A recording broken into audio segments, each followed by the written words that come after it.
Ընդհանուր առմամբ արտարադատության համակարգը վերցրած, որ արտարտատաքննությունը դեռ խնդիր է մնում արտարադատության համակարգի բարեփոխումները, այդպես է ի վերջո այո, թղթի վրա կարող է գրված մնացին, բայց պրակտիկայում դա չգործածվեց, այդ դատական համակարգի վերջո վետինգը չի ընդարգվեց։ Նաև մարդու իրավունքների եվրոպական դատարանի կողմից ընդդեմ Հայաստանի Հանրապետության վճիռների հիման վրա դատավորները ընտրովի ենթարկվեցին կարգապահական պատասխանատվության, իսկ այն անձիկ, ովքեր որ բազմաթիվ վճիռներ կար իրենց մասով զբաղեցրեցին, դատանի նախագահ նշանակվեց եւ այլն, դա նշանակում է, որ խոչընդոտները շարունակվում է, ի վերջո կարելի ասել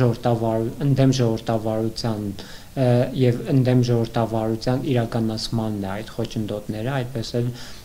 դատաիրավական համակարգը միայն դատական համակարգը չվերցրած, այլ նաև իրավապահ համակարգի վետինգ տեղի չունեցավ, որն էլ խնդիր է առաջացնում նույն գործերի ողջամիտ ժամկետների խախտման առումով, խոշտանգումների գործերով դժողների իրավունքները չվերականգնման արդյունքում տարիներով դատական նիստերը շարունակում են ընթանալ, այդպես էլ այդ հարցը չլուծվեց, թեպետ մյուս տեսանկյունից որ նայենք, թե ինչքան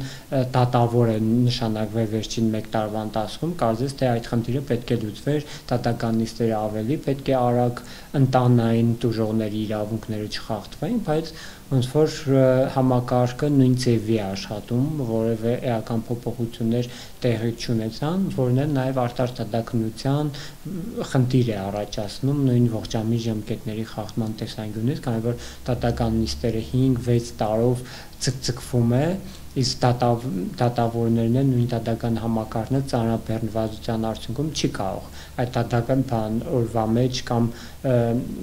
բավականին մեծ դատական գործեր են ունենում, որն էլ առաջացնում է արտարտատաքննության իրավունքի խախտմանը եւ ընդհանուր առմամբ այն վետինգը, որը պետք է ի սկզբանե իրականացվեր, այդպես էլ չիրականացավ դատական համակարգում, որն էլ առաջացնում է այս խնդիրները, որը իմ կողմից նշվեց։ Այսինքն հիմնականում վետինգներ։ Հիմնականում այն բարեփոխումներն էր, այն ակնկալիքներն էին, նույն դատաիրավական, ոստիկանական իրավապահ մարմիններ եւ դատական համակարգ ամենուր փոխկապակցված էին մեկը մյուսի հետ, բայց ցավոք սրտի այդպես էլ այդ վետինգը տեղի չունեցավ։